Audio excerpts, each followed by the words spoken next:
Hello, good morning. എന്തുണ്ട് വിശേഷം? എല്ലാവർക്കും സുഖമല്ലേ? അപ്പോൾ നമുക്ക് ഇന്നത്തെ യൂണിവേഴ്സൽ ഗൈഡൻസ് എന്താണെന്ന് നോക്കാം. എന്താണ് ഇന്നത്തെ എനർജി, എന്തെല്ലാം കാര്യങ്ങൾ ശ്രദ്ധിക്കണം, എന്തെല്ലാം ബ്ലെസ്സിങ്സ് ആണുള്ളത് നോക്കാം. പോസിറ്റീവ് ആയിട്ടിരിക്കണേ, അതുപോലെ ഗ്രാറ്റിറ്റ്യൂഡ് പറഞ്ഞുകൊണ്ടിരിക്കാം. നോക്കാം എന്താണ് ഇന്നത്തെ യൂണിവേഴ്സൽ ഗൈഡൻസ്, എന്താണ് ഇന്നത്തെ എനർജി.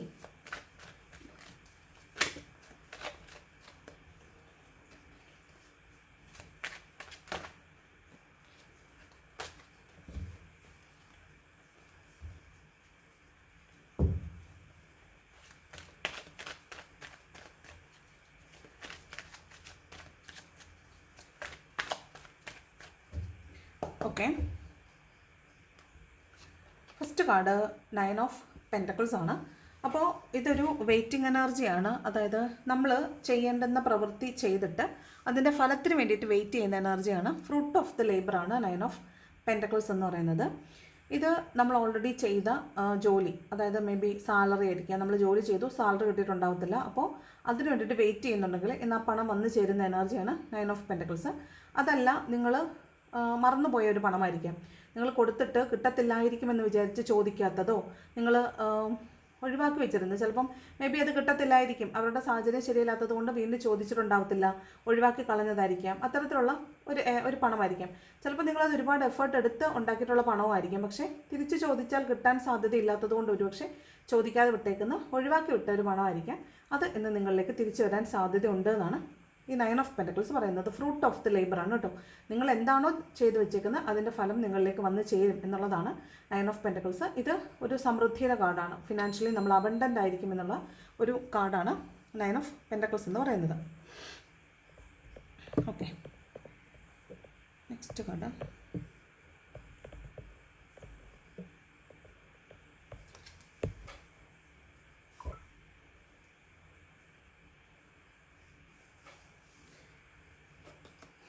സെക്കൻഡ് കാർഡ് വന്നിട്ട് 4 ഓഫ് വാൺസ് ആണ്. ഇത് ഒരു റീയൂണിയൻ്റെ കാർഡാണ്. അതുപോലെ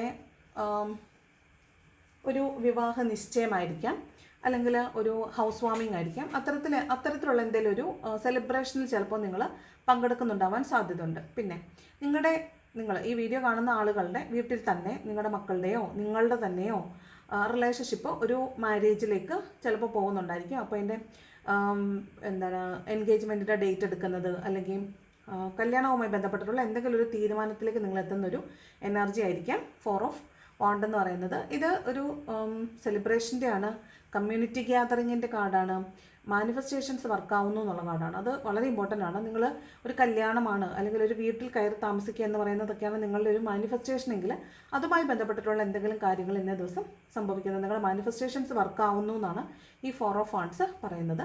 അതുപോലെ നിങ്ങളുടെ പാഷനെ ചേസ് ചെയ്ത് പോകുന്ന ആളുകളാണ്, പാഷനുമായി ബന്ധപ്പെട്ട് നിങ്ങൾ എന്ത് എഫേർട്ട് എടുക്കാനും തയ്യാറായിട്ടുള്ള ആളുകളാണ് എങ്കിൽ നിങ്ങളെ സംബന്ധിച്ച് ഇന്നേ ദിവസം നിങ്ങൾ അതിൻ്റെ ഒരു മെറിറ്റ് നിങ്ങൾക്ക് ആസ്വദിക്കാൻ പറ്റും. അതുമായി ബന്ധപ്പെട്ടിട്ടുള്ള എന്തെങ്കിലും ഒരു കാര്യം നിങ്ങൾക്ക് സന്തോഷം തരുന്ന എന്തെങ്കിലും ഒരു കാര്യം അതിൽ നിന്ന് ഉണ്ടാവാൻ സാധ്യതയുണ്ട്. ഫസ്റ്റ് ലെവൽ അച്ചീവ്മെൻ്റ് ആണ്.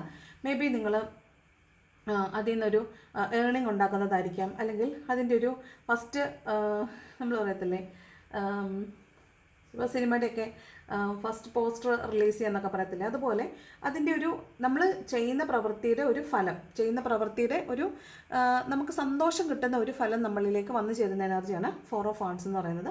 മോസ്റ്റ്ലി ഇതൊരു സെലിബ്രേഷനിൽ പങ്കെടുക്കുന്നതോ, കല്യാണമോ എൻഗേജ്മെൻറ്റിലേക്കോ, നിങ്ങളുടെ തന്നെ റിലേഷൻഷിപ്പുകൾ ലീഡ് ചെയ്യുന്നതോ, ഇനി സെപ്പറേറ്റായി നിൽക്കുന്ന റിലേഷൻഷിപ്പുകളിൽ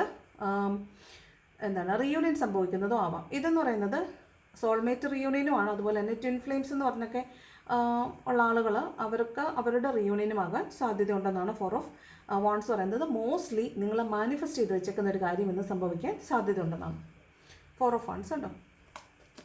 ദെൻ ഏസ് ഓഫ് സോഡ്സ്, ഒരു പുതിയ പ്രോജക്റ്റ് ആരംഭിക്കുന്നു, ഒരു പുതിയ തുടക്കം ഉണ്ടാവുന്നു, ഒരു പുതിയ കോൺഫ്ലിക്റ്റ് ഉണ്ടാവുന്നു, പിന്നെ ഒരു പുതിയ കുഞ്ഞ്, അതായത് ഒരു ന്യൂ ബേബി നിങ്ങളുടെ ലൈഫിലേക്ക് വരുന്നതായിരിക്കാം, അല്ലെങ്കിൽ ഒരു പ്രഗ്നൻസി റിവീൽ ചെയ്യപ്പെടുന്നതായിരിക്കും. അത്തരത്തിലുള്ളൊരു എനർജി ഉണ്ട്. അതുപോലെ നിങ്ങൾ പുതിയൊരു കാര്യം, നിങ്ങൾക്ക് സക്സസ്ഫുൾ ആകാൻ പറ്റുന്ന ഒരു കാര്യം ചിലപ്പോൾ ഇന്ന് സ്റ്റാർട്ട് ചെയ്യുന്നുണ്ടായിരിക്കും. ബുദ്ധിപരമായിട്ട് ചെയ്യുന്ന എന്തെങ്കിലും ഒരു കാര്യമായിരിക്കും, ചിലപ്പം പഠിക്കുന്നതായിരിക്കാം. അത്തരത്തിലുള്ള എന്തെങ്കിലും ഒരു എനർജിയിലേക്ക് നിങ്ങൾ ഇന്നേ ദിവസം സ്റ്റാർട്ട് ചെയ്യുന്നുണ്ടാവാൻ സാധ്യതയുണ്ട്. അപ്പോൾ പഠിപ്പിക്കുന്നതോ ആയ കാര്യങ്ങളുമായി ബന്ധപ്പെട്ടിട്ടുള്ള ഒരു തുടക്കം ഇന്ന് ഉണ്ടാവുന്നതാണ്. അപ്പോൾ അതുമായി ബന്ധപ്പെട്ട ചർച്ചകളായിരിക്കാം, അല്ലെങ്കിൽ അതുമായി ബന്ധപ്പെട്ടിട്ടുള്ള എന്തെങ്കിലും ഒരു തുടക്കം നിങ്ങളിലേക്ക് ഇന്നേ ദിവസം വന്നു ചേരാൻ സാധ്യതയുണ്ട്. അതുമായി ബന്ധപ്പെട്ട അന്വേഷണങ്ങളാവാനും സാധ്യതയുണ്ട്. അത്തരത്തിലുള്ള കാര്യങ്ങളൊക്കെ നിങ്ങളിലേക്ക് വന്നു ചേരുന്നു എന്നാണ് ഏസ് ഓഫ് സോർഡ്സ് പറയുന്നത്. ഇതൊരു ന്യൂ കോൺഫ്ലിക്റ്റും കൂടിയാണ്. അതുപോലെ നിങ്ങൾക്ക് ക്ലാരിറ്റി ഇല്ലാത്ത കാര്യങ്ങൾക്ക് ഇന്നൊരു മെൻ്റൽ ക്ലാരിറ്റി വരാൻ സാധ്യതയുണ്ട്. ഓക്കെ, ഇപ്പോൾ കോൺഫ്ലിക്റ്റ് ഉണ്ടായി നിൽക്കുന്ന രണ്ട് പേര്, അവർക്കിടയിൽ മോസ്റ്റ്ലി റിലേഷൻഷിപ്പുകൾ ബ്രേക്കപ്പ് ആവുന്നത് കമ്മ്യൂണിക്കേഷൻ ഗ്യാപ്പ് കൊണ്ടായിരിക്കാം, അല്ലെങ്കിൽ കമ്മ്യൂണിക്കേഷന് വന്നിട്ടുള്ള തെറ്റിദ്ധാരണകൾ കൊണ്ടായിരിക്കാം. അത്തരത്തിൽ മെൻ്റൽ ക്ലാരിറ്റി ഇല്ലാതെ ആയിരിക്കും റിലേഷൻഷിപ്പുകൾ സ്റ്റക്ക് ആവുന്നതെങ്കിൽ ഇവിടെ ഒരു മെൻ്റൽ ക്ലാരിറ്റി വരാൻ സാധ്യതയുണ്ട്. ഇവിടെ ഒരു റിയൂണിയനും കാണുന്നുണ്ട്. അപ്പോൾ നിങ്ങൾ കാത്തിരുന്നൊരു റിയൂണിയനൊക്കെ ഒരു പക്ഷേ ഇന്ന് സംഭവിക്കുന്നുണ്ടാകും. നിങ്ങൾക്കൊരു മെൻ്റൽ ക്ലാരിറ്റി ഒക്കെ വരാൻ സാധ്യതയുണ്ട് എന്നാണ് ഈ 3 കാർഡുകളും ചേർത്ത് വായിക്കുമ്പോൾ നമുക്ക് മനസ്സിലാവുന്നത്. നെക്സ്റ്റ് നൈറ്റ് ഓഫ് വാൺസ് ആണ്. ഭയങ്കര ആർഗ്യുമെൻറ്റേറ്റീവ് ആയിരിക്കും. പെട്ടെന്ന് എടുത്തുചാട്ടം ചെയ്യുക, പെട്ടെന്ന് ഒറ്റ ബുദ്ധിക്ക് ഒരു കാര്യം ചെയ്യാമെന്ന് പറയത്തില്ലേ, അതൊക്കെയാണ്. അപ്പോൾ പെട്ടെന്നൊരു തീരുമാനം എടുക്കുക, പെട്ടെന്ന് അത് നടപ്പിലാക്കാൻ ശ്രമിക്കുക, അതൊക്കെയാണ് നൈറ്റ് ഓഫ് വാൺസ്. ഇന്നൊരു യാത്രയുണ്ടെന്ന് കാണുന്നുണ്ട്. അതുപോലെ വളരെ പാഷനേറ്റായിട്ട് ജോലികൾ ചെയ്തു തീർക്കും. ഇന്ന് നിങ്ങൾ ചെയ്തുകൊണ്ടിരിക്കുന്ന ജോലിയോട് വളരെ ആത്മാർത്ഥത കാണിക്കുകയും അതിൽ പുതിയ ആശയങ്ങൾ നടപ്പിലാക്കാൻ ശ്രമിക്കുകയും ചെയ്യുന്ന ഒരു എനർജിയാണ് നൈറ്റ് ഓഫ് വാൺസ് എന്ന് പറയുന്നത്. വളരെ പാഷനേറ്റ് ആയിട്ടുള്ള, വളരെ വേഗത്തിൽ ക്വിക്കായിട്ട് തീരുമാനം എടുക്കുക. അതായത് ഈ പ്രോബ്ലം സോൾവിങ് എന്ന് പറയുന്നതും അതുപോലെ തന്നെ പിന്നെ ഡിസിഷൻ മേക്കിംഗ് എന്ന് പറയുന്നതും വളരെ ഇമ്പോർട്ടൻ്റ് ആണ്. അപ്പോൾ ഇന്ന് പെട്ടെന്ന് നിങ്ങൾക്ക് തീരുമാനങ്ങൾ എടുക്കാൻ പറ്റും, പെട്ടെന്ന് ആക്ഷൻ ഓറിയൻറ്റഡ് ആയിട്ട് കാര്യങ്ങൾ ചെയ്യാൻ പറ്റും, അതും പാഷനേറ്റ് ആയിട്ട് ചെയ്യാൻ പറ്റും എന്നുള്ളതാണ് നൈറ്റ് ഓഫ് വാൺസ്. അതുപോലെ തന്നെ നിങ്ങളുടെ മനസ്സ് സഞ്ചരിക്കുന്ന അതേ വേഗത്തിൽ, ചിന്ത സഞ്ചരിക്കുന്ന അതേ വേഗതയിൽ മനസ്സും വഴക്കും സഞ്ചരിക്കും. അപ്പോൾ വഴക്കുകൾ ഉണ്ടാകാനുള്ളൊരു സാധ്യതയും എടുത്തുചാട്ടം ഉണ്ടാകാനുള്ളൊരു സാധ്യതയും കുറച്ച് കൂടുതലാണ്. വണ്ടി ഓടിക്കുമ്പോൾ സൂക്ഷിക്കണം, വേഗതയിൽ പോകരുത്. ഓക്കെ, ദെൻ ഹെർമിറ്റ് എനർജി ഒരു സ്റ്റക്നെസ്സിനെ കുറിച്ചാണ് പറയുന്നത്. നമ്മളൊരു സ്റ്റാഗ്നൻ്റ് പോയിന്റിലേക്ക് വരുന്നത് പോലെയാണ്. അതായത് നമ്മുടെ ലൈഫിൽ നമ്മളൊരു ഫ്ലോയിൽ അങ്ങ് പോയിക്കൊണ്ടിരിക്കുമ്പോൾ പെട്ടെന്ന് നമുക്ക് ഒരു സ്റ്റക്നെസ് ഫീൽ ചെയ്യും. ചിലപ്പോൾ നമ്മൾ പോകേണ്ട വഴി അതല്ലായിരിക്കും. അപ്പോൾ നമുക്ക് വല്ലാത്ത മടുപ്പ് തോന്നുക, അല്ലെങ്കിൽ ലൈഫിൽ പ്രത്യേകിച്ചൊന്നും സംഭവിക്കുന്നില്ലെന്ന് തോന്നുക, ഇപ്പം ജീവിച്ചുകൊണ്ടിരിക്കുന്ന ജീവിതത്തോട് വല്ലാത്ത വിരസത തോന്നുക. അപ്പോൾ അങ്ങനെ വരുമ്പോൾ നമ്മൾ പുതിയ എന്തെങ്കിലും ഒരു കാര്യം പഠിക്കാനോ പുതിയൊരു കാര്യം ആ ഒരു മേഖലയിലേക്ക് മാറി ചിന്തിക്കുകയൊക്കെ ചെയ്യാൻ സാധ്യതയുണ്ട്. അപ്പോൾ അതിന് മുമ്പുണ്ടാകുന്നൊരു സ്റ്റാഗ്നൻ്റ് പീരീഡാണ് ഈ ഹെർമിറ്റ് എന്ന് പറയുന്നത്. അപ്പോൾ ഇന്ന് മൊത്തത്തിൽ ലൈഫിലൊരു ഒറ്റയ്ക്കിരിക്കാൻ ആഗ്രഹിക്കുന്നുണ്ടായിരിക്കും, ഒറ്റപ്പെടൽ ഫീൽ ചെയ്യുന്നുണ്ടായിരിക്കും. പിന്നെ സ്വയം അവനവനെക്കുറിച്ച് ആലോചിക്കുക. ഞാനിപ്പം നിൽക്കുന്ന എവിടെയാണ്, എൻ്റെ ലൈഫിൽ ഞാനിപ്പോൾ എവിടെയാണ് നിൽക്കുന്നത്, ഞാനിപ്പോൾ ചെയ്യുന്നത് എന്താണ്, ഞാൻ ചെയ്യുന്നത് ശരിയാണോ എന്നൊക്കെ ഒരു ആത്മപരിശോധന നടത്തുന്നതൊക്കെയാണ് ഈ ഹെർമിറ്റ് എനർജി പറയുന്നത്. പിന്നെ ഇത് നിങ്ങളൊരു ഗുരുവിനെ തേടുന്നതാണ്. നിങ്ങൾ ഒരു ഗൈഡൻസ് എടുക്കുന്നു, ഒരാളിൽ നിന്നൊരു ഗൈഡൻസ് എടുക്കുന്നു, ഒരു ഗുരുവിനെ കാണുന്നു. അതുപോലെ നിങ്ങളെയും മറ്റുള്ളവർ ഗുരുവായി സങ്കല്പിക്കാൻ സാധ്യതയുണ്ട്. മറ്റുള്ളവർ നിങ്ങളെ കാണുമ്പോൾ നിങ്ങളിൽ ഒരുപാട് കാര്യങ്ങളുണ്ട്, അല്ലെങ്കിൽ നിങ്ങളിൽ നിന്ന് ഒരുപാട് കാര്യങ്ങൾ അറിയാൻ പറ്റും എന്നുള്ളത് കൊണ്ട് നിങ്ങളെ ഒരു ഗുരുവായി സങ്കല്പിച്ച് നിങ്ങളിലേക്ക് വന്ന് നിങ്ങളിൽ നിന്നൊരു ഗൈഡൻസ് എടുക്കുന്നതായിരിക്കാം, അല്ലെങ്കിൽ നിങ്ങൾ ഒരു ഗൈഡൻസ് എടുക്കുന്നതായിരിക്കും. പിന്നെ നിങ്ങളിന്ന് നിങ്ങളുടെ ഒരു ഗുരുവിനെ കണ്ടെത്താൻ സാധ്യതയുണ്ട്, ഗൈഡൻസ് കിട്ടാൻ സാധ്യതയുണ്ട്, പ്ലസ് ഒരു ഗുരുവിനെ കണ്ടെത്താൻ സാധ്യതയുണ്ട്. അതായത് വളരെ സ്പിരിച്വൽ ആയിട്ടുള്ളൊരു ആളെ നിങ്ങൾ ചിലപ്പോൾ ഇന്ന് കാണാൻ സാധ്യതയുണ്ട് എന്നാണ്. അതുപോലെ നിങ്ങൾ ഒരു സ്പിരിച്വൽ പേഴ്സൺ ആണ്, നിങ്ങൾ സ്പിരിച്വാലിറ്റിയിലേക്ക് പോയിക്കൊണ്ടിരിക്കുകയാണ്. ഞാൻ മുമ്പ് ഇങ്ങനെ അല്ലായിരുന്നു, ഞാൻ നേരത്തെ ദൈവഭക്തിയുള്ള ആളായിരുന്നില്ല, ഞാൻ ചിന്തിച്ചിരുന്നത് ഇങ്ങനെയായിരുന്നില്ല, എനിക്ക് ആളുകളെക്കുറിച്ചുള്ള ആറ്റിറ്റ്യൂഡ് ഇങ്ങനെയായിരുന്നില്ല, മനുഷ്യന് സോള് എന്നൊരു സങ്കല്പത്തെക്കുറിച്ച് എൻ്റെ ചിന്ത ഇങ്ങനെ ആയിരുന്നില്ല എന്നൊക്കെ നിങ്ങൾക്ക് ചിലപ്പോൾ ഇന്നേ ദിവസം തോന്നാൻ സാധ്യതയുണ്ട്. അതായത് നിങ്ങളുടെ ചിന്താഗതികൾ മാറിക്കൊണ്ടിരിക്കുന്നത് നിങ്ങൾക്ക് തന്നെ വ്യക്തമാവും. മുൻപ് ഞാൻ ഇങ്ങനെ ആയിരുന്നില്ലല്ലോ ചിന്തിച്ചിരുന്നതെന്ന് നിങ്ങൾക്ക് തന്നെ തോന്നാൻ സാധ്യതയുണ്ട്. അതാണ് ഹെർമിറ്റ്, ഒരു സ്റ്റക്നെസ് ഫീൽ ചെയ്യുക. ഇതിന് ശേഷം നിങ്ങളുടെ ലൈഫ് മൊത്തത്തിൽ വേറൊരു പാതയിലേക്ക് മാറിപ്പോകാനാണ് സാധ്യത. ഇതൊന്ന് ഒറ്റപ്പെട്ടിരിക്കാനൊക്കെ ഒരു ഫീലിങ്ങും, വല്ലാതെ മാനസികമായിട്ട് സമ്മർദ്ദപ്പെട്ടിരിക്കാനും, ആലോചിച്ചിട്ട് അന്തവും കുന്തവും ഇല്ലാതിരിക്കുന്ന ഒരവസ്ഥയുണ്ടല്ലോ, ആ ഒരു എനർജി, സ്റ്റക്നെസ് ഫീൽ ചെയ്യുന്ന എനർജി തന്നെയാണ് കേട്ടോ. വഴക്ക് ആരോടെങ്കിലും ചിലപ്പോൾ ഇങ്ങനെ മെൻ്റൽ ക്ലാരിറ്റിക്ക് വേണ്ടിയിട്ട് സംസാരിച്ച് അത് വഴക്കാവാനും അതിൻ്റെ പേരിൽ ഇങ്ങനെ സ്റ്റക്നെസ് ഫീൽ ചെയ്യാനൊക്കെ ഇത് കാർഡുകളുണ്ടോ. മെൻ്റൽ ക്ലാരിറ്റി ഇവിടെ വഴക്കുണ്ടാക്കാൻ പോകുന്നത്, ഇവിടെ സ്റ്റക്നെസ് വരുന്നത്. അപ്പോൾ കണ്ടിന്യൂസ് ആയിട്ട് വരുമ്പോൾ ചിലപ്പോൾ മേ ബി അങ്ങനെ ആരോടെങ്കിലും വഴക്കുണ്ടാക്കുന്നതും അതിനുശേഷം ഒരു സ്റ്റക്നെസ് ഫീൽ ചെയ്യുന്നതൊക്കെ ആയിരിക്കാൻ സാധ്യതയുണ്ട്. കണ്ടില്ലേ കിങ് ഓഫ് സോഡ്സ് വഴക്കാണ്. അപ്പോൾ ഒരു നമ്മുടെ ബുദ്ധിപരമായ തീരുമാനങ്ങൾ എടുക്കേണ്ട ദിവസമാണ്, വൈകാരികമായിട്ടല്ല. ആളുകൾ വന്നിട്ട് എന്നെ കൊണ്ട് ഇത് പറ്റത്തില്ല, അതുകൊണ്ട് എന്നെ ഒന്ന് ഹെൽപ്പ് ചെയ്യണം എന്നൊക്കെ ആളുകൾ പറഞ്ഞാൽ നിങ്ങൾ അങ്ങനെ ചെയ്യരുത്. ഇന്ന് ഇമോഷണലായിട്ടല്ല നിങ്ങൾ കാര്യങ്ങൾ കൈകാര്യം ചെയ്യേണ്ടത്, വിവേകത്തോടു കൂടി കൈകാര്യം ചെയ്യുക, ബ്രില്യൻ്റായിട്ട്, അതായത് ക്ലവറായിട്ട് ചിന്തിക്കുക. ഒരു രാജാവിനെ പോലെ, രാജാവ് ഭരണം നടത്തുന്നത് ആരുടെയെങ്കിലും പക്ഷം പിടിച്ചിട്ടില്ല. അപ്പോൾ രാജാവ് എന്തുകൊണ്ട് രാജാവായെന്ന് ചോദിച്ചാൽ അയാൾക്ക് ഭരണത്തിലുള്ള പ്രാവീണ്യം കൊണ്ടും തീരുമാനം എടുക്കാനുള്ള കഴിവുകൊണ്ടും ഒക്കെ തന്നെയാണ്. അപ്പോൾ രാജാവ് ഒരിക്കലും പക്ഷം പിടിക്കാതെ തീരുമാനങ്ങൾ എടുക്കുന്ന ആളാണ്. അതുപോലെ ആയിരിക്കണം ഇന്നത്തെ ദിവസം. നമ്മൾ കൃത്യമായി ക്ലാരിറ്റി വേണം, കമ്മ്യൂണിക്കേഷൻ ഗ്യാപ്പ് ഉണ്ടാവാൻ പാടില്ല. ക്ലാരിറ്റിക്ക് വേണ്ടിയിട്ട് നിങ്ങൾ നല്ല വഴക്കുണ്ടാക്കുമായിരിക്കും, പക്ഷേ കൃത്യമായ ക്ലാരിറ്റിയോടുകൂടി കാര്യങ്ങൾ തീരുമാനിക്കും. അവിടെ ഇമോഷണലായിട്ടുള്ള കാര്യങ്ങൾക്കല്ല, നിങ്ങൾ വളരെ ക്ലെവറായിട്ടാണെന്ന് തീരുമാനം എടുക്കുന്നത്. ഹെഡ് ഓവർ ഹാർട്ടാണ്, തലച്ചോറിനാണ് പ്രാധാന്യം, ബ്രില്യൻസിനാണ് പ്രാധാന്യം, ലോജിക്കിനാണ് പ്രാധാന്യം, അല്ലാതെ ഇമോഷൻ അല്ല. അപ്പോൾ ഇന്നേ ദിവസം നിങ്ങൾ തീരുമാനം എടുക്കുമ്പോൾ വളരെയധികം സൂക്ഷിക്കണം. നിങ്ങൾ പക്ഷം ചേർന്നാൽ ശത്രുത ഉണ്ടാകാൻ സാധ്യതയുണ്ട് മറ്റുള്ള ആളുകൾക്ക്. നിങ്ങൾ ഒരാൾക്ക് പക്ഷം ചേർന്നാലും മറ്റു ആളുകൾ നിങ്ങളോട് ശത്രുത കാണിക്കുക. അതുകൊണ്ട് ഒരു രീതിയിലും പക്ഷം ചേരാത്ത വിധമാണ് ഇന്നത്തെ ദിവസം മുന്നോട്ട് പോകാൻ. ഇന്ന് എന്തായാലും വഴക്കുണ്ടാകാൻ സാധ്യത ഉണ്ടെന്ന് കാണുന്നുണ്ട് കേട്ടോ. വഴക്കുണ്ടാകാനൊക്കെ സാധ്യത വന്നാലും നമ്മൾ അവിടെ നിന്ന് ഓടി രക്ഷപ്പെട്ടണം. ഡെത്ത് കാർഡ് വീണ്ടും ഒരു പരിവർത്തനത്തിൻ്റെ കാർഡാണ്, ട്രാൻസ്ഫർമേഷൻ, ഡെത്ത് ആൻഡ് റീബർത്ത് ആണ് അല്ലേ. അപ്പോൾ ഡെത്ത് കാർഡ് എന്ന് പറയുന്നത് നമ്മൾ ഇതുവരെ ഉണ്ടായിരുന്ന ഒരു ലൈഫ് സൈക്കിളായിരിക്കാം, നമ്മൾ ജീവിച്ചു വന്നൊരു പാറ്റേൺ ആയിരിക്കാം, നമ്മൾ ഉപയോഗിച്ചുകൊണ്ടിരുന്ന സാധനങ്ങളായിരിക്കാം, നമ്മുടെ ചിന്താഗതിയായിരിക്കാം, ചില ആളുകളുമായിട്ടുള്ള ബന്ധമായിരിക്കാം, കൂട്ടുകെട്ടുകളായിരിക്കാം, അല്ലെങ്കിൽ ജോലി സ്ഥലമായിരിക്കാം.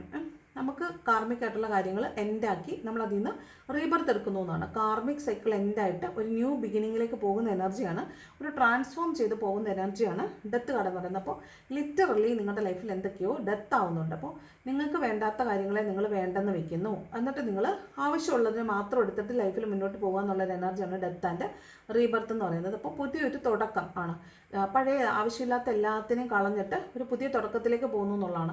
ഇത് ചിലപ്പോൾ നിങ്ങൾ വീട് ക്ലീൻ ചെയ്യുന്നതായിരിക്കാം, നിങ്ങളുടെ ഓഫീസിലെ നിങ്ങളുടെ വർക്ക് പ്ലേസ് നിങ്ങൾ ഇരിക്കുന്ന ഇടം വൃത്തിയാക്കുന്നതായിരിക്കാം, നിങ്ങൾ ആവശ്യമില്ലാത്ത നിങ്ങളുടെ ഡ്രസ്സുകൾ എടുത്ത് കളഞ്ഞിട്ട് നിങ്ങൾക്ക് നല്ലത് മാത്രം സോർട്ട് ഔട്ട് ചെയ്യുന്നതായിരിക്കാം, നിങ്ങളുടെ മനസ്സിലെ ചിന്തകൾ വേണ്ടെന്ന് വെക്കുന്നതായിരിക്കും. ചില ആളുകളായിട്ടുള്ള റിലേഷൻഷിപ്പിനെ 100% കട്ട് ചെയ്തിട്ട് അവരെ ഇനി ലൈഫിൽ വേണ്ടാന്ന് തീരുമാനിക്കുന്നതായിരിക്കാം. അങ്ങനെ ഒരു കാർമിക് സൈക്കിൾ എൻഡായിട്ട് ഒരു പുതിയ ബിഗിനിങ്ങിലേക്ക് പോകുന്ന കാർഡാണ് ഡെത്ത് എന്ന് പറയുന്നത്. അപ്പോൾ ലിറ്ററൽ ഡെത്ത് എന്ന് പറഞ്ഞാൽ നമുക്ക് ആവശ്യമില്ലാത്ത കുറേ കാര്യങ്ങൾ ഇന്ന് എൻഡപ്പായി പോകാൻ സാധ്യതയുണ്ട്. Then 5 of swords. നമുക്കറിയാം നമ്മളിങ്ങനെ ചെയ്യുന്നത് കൊണ്ട് മറ്റുള്ളവർക്ക് പെയിൻ ഉണ്ടാവാം, നമ്മളിങ്ങനെ ചെയ്യുന്നത് കൊണ്ട് മറ്റുള്ള ആളുകൾ വേദനിക്കാം എന്നൊക്കെ നമുക്കറിയാം. എങ്കിൽ പോലും നമ്മൾ ചിലപ്പോൾ ഇന്ന് ചില ആളുകളോട് വളരെ റൂഡായിട്ടൊക്കെ പെരുമാറാൻ സാധ്യതയുണ്ട്. അതിനുശേഷം നമ്മൾ അതിനെ ഓർത്ത് വേദനിക്കുകയും വിഷമിക്കുകയും ചെയ്യാനും സാധ്യതയുണ്ട്. അതുപോലെ നമുക്ക് ജയിക്കാൻ വേണ്ടിയിട്ട് മറ്റുള്ളവരെ ഉപയോഗിക്കുക എന്ന് പറയത്തില്ലേ, മറ്റുള്ളവരെ എന്താണ് പറയുന്നത്, അതിനെന്താ പറയുമല്ലോ ഒരു വാക്ക്, നമ്മൾക്ക് ജയിക്കാൻ വേണ്ടിയിട്ട് നമ്മൾ മറ്റുള്ളവരെ ഇരയാക്കുക അങ്ങനെ പറയത്തില്ലേ. അപ്പോൾ അത്തരത്തിൽ അവർക്ക് എന്ത് സംഭവിച്ചാലും കുഴപ്പമില്ല, എനിക്ക് എൻ്റെ കാര്യം സാധിക്കണം എന്ന് പറഞ്ഞ് ഒരു അൺഫെയർ ബാറ്റിൽ നടക്കാൻ സാധ്യതയുണ്ട്. ഇതൊരു തരം ചതിയാണ്. അതായത് കള്ളത്തരത്തിൽ ജയിക്കുക, അല്ലെങ്കിൽ മറ്റുള്ളവരെ വേദനിപ്പിച്ചുകൊണ്ട് നമ്മൾ വിജയിക്കുക, അതൊന്നും സ്ഥായിയായിട്ട് നിൽക്കുന്ന കാര്യങ്ങളല്ല. അപ്പോൾ അത്തരത്തിൽ മറ്റുള്ളവരെ വേദനിപ്പിച്ചുകൊണ്ടോ മറ്റുള്ളവരെ ഹേർട്ട് ചെയ്തുകൊണ്ടോ ഇൻസൾട്ട് ചെയ്തുകൊണ്ടൊക്കെ നമ്മൾ എന്തെങ്കിലും നേടിയെടുത്താൽ അതിന് ശാശ്വതമായിട്ടൊരു നിലനിൽപ്പില്ല എന്ന് മനസ്സിലാക്കുക. നമ്മൾ അങ്ങനെ ചെയ്യാൻ പാടില്ല. ഇനി മറ്റുള്ള ആളുകൾ നമ്മളെയും ഉപയോഗിക്കാൻ സാധ്യതയുണ്ട്, അവരുടെ ആവശ്യങ്ങൾക്ക് വേണ്ടിയിട്ട് നമ്മളെ മുതലാക്കാൻ സാധ്യതയുണ്ട്. അപ്പോൾ നമ്മൾ അങ്ങനെ നിന്ന് കൊടുക്കാൻ പാടില്ല എന്നാണ് 5 ഓഫ് സോർഡ്സ്. ഇതൊരു ചീറ്റിങ്ങിൻ്റെയും അതുപോലെ തന്നെ ഒരു റിവഞ്ചിൻ്റെയും ഒരു കള്ളത്തരത്തിൻ്റെയൊക്കെ കാർഡാണ്. അതായത് ചതിച്ച് ജയിക്കുന്ന ഒരു എനർജിയാണ് ഇത് കേട്ടോ. അങ്ങനൊരു എനർജി ഇന്ന് കാണുന്നുണ്ട്. ദെൻ 10 ഓഫ് കപ്സ് എന്ന് പറഞ്ഞാൽ ഫാമിലി യൂണിയനാണ്, ഫാമിലി റീയൂണിയനാണ്. ഫാമിലിയിൽ നിന്ന് സെപ്പറേറ്റായി നിൽക്കുന്ന ആളുകളെല്ലാം ഒരുമിച്ച് വരുന്നുണ്ടായിരിക്കും, ഒരുമിച്ച് ചേർന്നിട്ട് ഫാമിലിയിലൊരു ടുഗദർനെസ് ഫീൽ ചെയ്യുന്നതായിരിക്കാം, ഫാമിലിയിൽ ബോണ്ടേജസ് സ്ട്രോങ് ആവുന്നതായിരിക്കും, ഒരുമിച്ച് യാത്ര പോകുന്നത്, ഒരുമിച്ച് ഭക്ഷണം കഴിക്കുന്നത്, ഒരുമിച്ച് വീട്ടിൽ തന്നെ ഒരുമിച്ച് സമയങ്ങൾ സ്പെൻഡ് ചെയ്യുന്നത്, ഒരുമിച്ച് സംസാരിക്കുന്നതൊക്കെ ആകാൻ സാധ്യതയുണ്ട്. അതാണ് 10 ഓഫ് കപ്സ് എന്ന് പറയുന്നത്. ഇത് ഫാമിലിയിൽ സെപ്പറേറ്റ് പല ജോലികൾക്കോ പഠിക്കാനൊക്കെ വേണ്ടി പുറത്ത് പോയിരിക്കുന്ന ആളുകൾ തിരിച്ചു വരുന്നതായിരിക്കും. അതല്ലെങ്കിൽ ഫാമിലി പോലെ ജീവിച്ചിട്ട് സെപ്പറേറ്റ് ആയി പോയ ആളുകൾക്ക് ഒരു റീയൂണിയനാണ് 10 ഓഫ് കപ്സ് എന്ന് പറയുന്നത്. ഇത് ഒരു റീയൂണിയൻ കാർഡ് തന്നെയാണ്. അത് ഫാമിലി പോലെ, അതായത് എല്ലാ ഫാമിലിയിൽ എന്തൊക്കെ നടക്കുന്നോ അത് അത്തരത്തിലുള്ള എല്ലാ എനർജീസുമുള്ള രണ്ടാളുകൾ, അങ്ങനെ അത് ലിവിങ് ടുഗദർ ആയിരിക്കാം, അല്ല സെക്ഷൽ റിലേഷൻഷിപ്പുള്ള ബന്ധങ്ങളുമായി ജീവിച്ചവരായിരിക്കാം, അത്തരത്തിലുള്ള ആളുകൾ, അങ്ങനെ സെപ്പറേറ്റ് ആയി പോയിട്ടുള്ള ആളുകളുടെ ഒരു റീയൂണിയനാണ് 10 ഓഫ് കപ്സ് എന്ന് പറയുന്നത്. ലാസ്റ്റ് കാർഡ് എന്ന് പറയുന്നത് 6 ഓഫ് സ്വോർഡാണ്. ഇത് ഒരു ഇറങ്ങിപ്പോക്കാണ്, അല്ലെങ്കിൽ ഒരു റീലൊക്കേഷനാണ്. ചിലപ്പോൾ നിങ്ങൾ താമസിക്കുന്നിടത്ത് നിന്ന് മാറിപ്പോകുന്നതായിരിക്കാം, ജോലി ചെയ്യുന്നിടത്ത് നിന്ന് മാറിപ്പോകുന്നതായിരിക്കാം. ചിലപ്പോൾ എന്തെങ്കിലും നാച്ചുറൽ കലാമിറ്റീസ് വരുമ്പോൾ നമ്മൾ എല്ലാം തപ്പി പെറുക്കിക്കൊണ്ട് പോകത്തില്ലേ, ആ എനർജി ആയിരിക്കാം. അല്ലെങ്കിൽ നമ്മൾ ഒരു ദുരിതം പിടിച്ച യാത്ര എന്ന് പറയത്തില്ലേ, അതായത് നമുക്കിന്ന് വീട് മാറുകയോ അല്ലെങ്കിൽ നമുക്ക് സ്ഥലം മാറി പോകേണ്ടി വരികയൊക്കെ ചെയ്യുമ്പോൾ നമ്മൾ വളരെ സന്തോഷത്തിലൊന്നും ആയിരിക്കത്തില്ലല്ലോ പോകുന്നത്, കെട്ടുപാടുകളൊക്കെ ആയിട്ടല്ലേ. അപ്പോൾ അത്തരത്തിലുള്ളൊരു യാത്രയാണിത്. മേ ബി നല്ല ഫിനാൻഷ്യൽ ബർഡൻ ഉള്ളത് കൊണ്ട് വിദേശത്തേക്കോ വല്ലതും ജോലി തേടി പോകുന്നതായിരിക്കാം. ജോലി ചെയ്യുന്ന സ്ഥലത്തെ ജോലി ഭയങ്കര ബുദ്ധിമുട്ടായതുകൊണ്ട് വേറെ സ്ഥലത്തേക്ക് ഷിഫ്റ്റ് ചെയ്ത് പോകുന്നതായിരിക്കാം. താമസിക്കുന്ന വീട് അത്ര വാസയോഗ്യമല്ലാത്തത് കൊണ്ട് വീട് മാറിപ്പോകുന്നതായിരിക്കാം. ഇനി ചില ബന്ധങ്ങളിൽ അത്ര വിശ്വാസ്യമല്ലാത്തത് കൊണ്ടും അല്ലെങ്കിൽ അവിടെ അത്ര സമാധാനമില്ലാത്തത് കൊണ്ടും റിലേഷൻഷിപ്പിൽ നിന്ന് ആളുകൾ മൂവ് ഓൺ ചെയ്ത് പോകുന്നതുമാകാൻ സാധ്യതയുണ്ട്. അതാണ് 6 ഓഫ് സ്വോർഡ്. നമ്മളിതിങ്ങനെ ആളുകൾ ഇറങ്ങി പോകുന്നതൊക്കെ 6 ഓഫ് സ്വോർഡാണ്. കാരണം നിൽക്കുന്ന സ്ഥലം അത്ര സേഫ് അല്ല, കംഫർട്ടബിൾ അല്ല, വളരെ ദുരിതമാണ്, ദുഃഖമാണെങ്കിൽ അവരെ ദുഃഖം മാറി സന്തോഷം തേടി പോകുന്ന എനർജിയാണ് 6 ഓഫ് സ്വോർഡ് എന്ന് പറയുന്നത്. പൊട്ടപ്പം നിൽക്കുന്ന വേൾഡ് കാർഡാണ്. അത് സക്സസിൻ്റെയും കംപ്ലീഷൻ്റെയും കാർഡാണ്. അത് ഒരു സൈക്കിൾ തന്നെ, ഒരു നമ്മുടെ ജീവിത പാഠങ്ങൾ പഠിക്കുന്നതിലെ അവസാനത്തെ കാർഡാണ്. ഫസ്റ്റ് കാർഡ് അല്ലെങ്കിൽ 22nd കാർഡാണ് വേൾഡ് എന്ന് പറയുന്നത്. ആ കാർഡിൻ്റെ അർത്ഥം പറയുന്നത് ഒരു സക്സസ്ഫുൾ കംപ്ലീഷൻ ഓഫ് എ സൈക്കിളാണ്. അപ്പോൾ അവിടെ പറയുന്ന ഒരു പുതിയ തുടക്കത്തെക്കുറിച്ചാണ്. ഒരു സൈക്കിൾ അവസാനിക്കുന്നു, പുതിയൊരു തുടക്കത്തിലേക്ക് പോകുന്നു എന്നുള്ളതാണ്. അപ്പോൾ ജീവിതത്തിലെ ഒരു വലിയ പാഠം നിങ്ങളിന്ന് പഠിക്കാൻ സാധ്യതയുണ്ട്. അപ്പോൾ സക്സസ് എന്താണെന്നും സക്സസ്സിലേക്ക് എങ്ങനെ എത്താമെന്നും സക്സസ് വന്നാൽ അതിനെ എങ്ങനെ കൈകാര്യം ചെയ്യണമെന്നും മനസ്സിലാക്കുന്ന ദിവസമായിരിക്കാം. ഒരു കാര്യം കംപ്ലീറ്റ് ആയി പോകുന്നതായിരിക്കാം. നിങ്ങളുടെ ലൈഫിലെ നിങ്ങൾ പഠിക്കേണ്ട ഒരു വലിയ പാഠം പഠിച്ചിട്ട് നിങ്ങളുടെ ലൈഫിലെ ഒരു വലിയ സൈക്കിള് അവസാനിച്ച് പോകുന്നതായിരിക്കാം. ഇതൊക്കെയാണ് വേൾഡ് കാർഡ്. പിന്നെ പറയുന്നത് വേൾഡ് കാർഡ് വെള്ളവുമായി ബന്ധപ്പെട്ടിട്ട് ഔട്ടിങ്ങിനൊക്കെ പോകുന്ന ആളുകൾ ഒന്ന് സൂക്ഷിക്കുന്നത് നല്ലതായിരിക്കും. പിന്നെ വിദേശ യാത്ര കാണുന്നുണ്ട്, ഓവർസീസ് യാത്രയാണ് വേൾഡ് കാർഡ് എന്ന് പറയുന്നത്. പിന്നെ നമുക്ക് ചുറ്റുമുള്ള ആളുകൾ നമ്മളെ പ്രകീർത്തിക്കുകയും സന്തോഷിപ്പിക്കുകയും ചെയ്യുന്ന, അല്ലെങ്കിൽ നമ്മളെ കാണുമ്പം ചിരിച്ചു കാണിക്കുന്ന ആളുകളെല്ലാം നമുക്ക് ബെനിഫിഷ്യൽ ആയിട്ടുള്ള ആളുകളാണ് നമ്മൾ ഒരിക്കലും വിചാരിക്കരുത്. പല എനർജീസിലുള്ള ആളുകളാണ് നമുക്ക് ചുറ്റുമുള്ളത്. അപ്പോൾ ഇന്ന് നിങ്ങൾ എവിടെയെങ്കിലും നിങ്ങളെ എക്സിബിറ്റ് ചെയ്യുന്ന രീതിയിൽ പോകുന്നുണ്ടെങ്കിൽ തീർച്ചയായിട്ടും മറ്റുള്ള ആളുകൾ നിങ്ങളെ വാച്ച് ചെയ്യാൻ സാധ്യതയുണ്ട്. അപ്പോൾ നിങ്ങളുടെ എനർജി നിങ്ങൾ പ്രൊട്ടക്റ്റ് ചെയ്യുക. അതുപോലെ മറ്റുള്ളവർ എന്ത് വിചാരിക്കും എന്ന് വിചാരിച്ചിട്ട് നിങ്ങളുടെ സന്തോഷങ്ങൾ കളയുകയും ചെയ്യരുത്. അപ്പം നിങ്ങൾ മാക്സിമം എൻജോയ് ചെയ്യുക. മറ്റുള്ളവർ നിങ്ങളെ മൈൻഡ് ചെയ്യുന്നതോ മറ്റുള്ളവർ നിങ്ങളെക്കുറിച്ച് എന്ത് പറയുന്നത് നിങ്ങൾ അങ്ങനെ വിചാരിക്കുകയും ചെയ്യേണ്ട കാര്യമില്ല. പക്ഷേ നിങ്ങളുടെ എനർജിയെ പ്രൊട്ടക്റ്റ് ചെയ്തിട്ട് വേണം അങ്ങനെ ചെയ്യാനായിട്ട് കേട്ടോ. നിങ്ങൾ എപ്പോഴും വിചാരിക്കേണ്ട ഐ ആം ഡിവൈൻലി പ്രൊട്ടക്റ്റഡ് എന്നാണ് മനസ്സിൽ വിചാരിക്കുകയും പറയുകയും ചെയ്യേണ്ടത്. I am divinely protected. അപ്പം നിങ്ങൾ എവിടെ ഒരു ഗ്യാതറിങ്ങിൽ പോയാലും നിങ്ങൾ ശ്രദ്ധിക്കേണ്ടത് നിങ്ങളുടെ എനർജി പ്രൊട്ടക്റ്റ് ചെയ്യുക. ഐ ആം ഡിവൈൻലി പ്രൊട്ടക്റ്റഡ് എന്ന് പറയണം കേട്ടോ. അപ്പോൾ ഇതാണ് മൊത്തത്തിലുള്ളൊരു എനർജി. ഇത് റീയൂണിയൻ്റെ ദിവസം പോലെ ഉണ്ട്. 2 കാർഡുകൾ റീയൂണിയൻ്റെ വരുന്നുണ്ട്, ഒരു സ്റ്റക്നെസ് വരുന്നുണ്ട്, പുതിയ തുടക്കം, ഡെത്ത് ആൻഡ് റീബർത്ത് വരുന്നുണ്ട്, ഒരു വഴക്ക് വരുന്നുണ്ട്, ഒരു യാത്ര വരുന്നുണ്ട്, ഒന്നല്ല 2 യാത്ര വരുന്നുണ്ട്, വളരെ പാഷനേറ്റ് ആയിട്ടുള്ളൊരു യാത്രയും കാണുന്നുണ്ട്, ദുഃഖം നിറഞ്ഞൊരു യാത്രയും കാണുന്നുണ്ട്. അപ്പോൾ മൊത്തത്തിൽ ഇങ്ങനെയാണ് ഇന്നത്തെ ഒരു എനർജി എന്ന് പറയുന്നത്. ഇത് നിങ്ങൾക്ക് റെസണേറ്റ് ആവുന്നുണ്ടോ എന്ന് നോക്കുക. അപ്പോൾ ഈ റീഡിങ് ഇഷ്ടപ്പെട്ടാൽ ലൈക്ക് ചെയ്യുക, ഇഷ്ടപ്പെട്ടെങ്കിൽ ഡിസ്ലൈക്ക് ചെയ്യുക, കമൻറ്റ് ചെയ്യാൻ ഇഷ്ടമുള്ളൊരു കമൻറ്റും കൂടെ ചെയ്യണം. ഹൈപ്പ് ബട്ടൺ ഉണ്ടെങ്കിൽ കണ്ടാൽ മറക്കരുത്. അതുപോലെ thank you so much for watching my video. നല്ലൊരു ദിവസം ആശംസിക്കുന്നു. നാളെ മറ്റൊരു വീഡിയോയിൽ കാണാം. Thank you so much.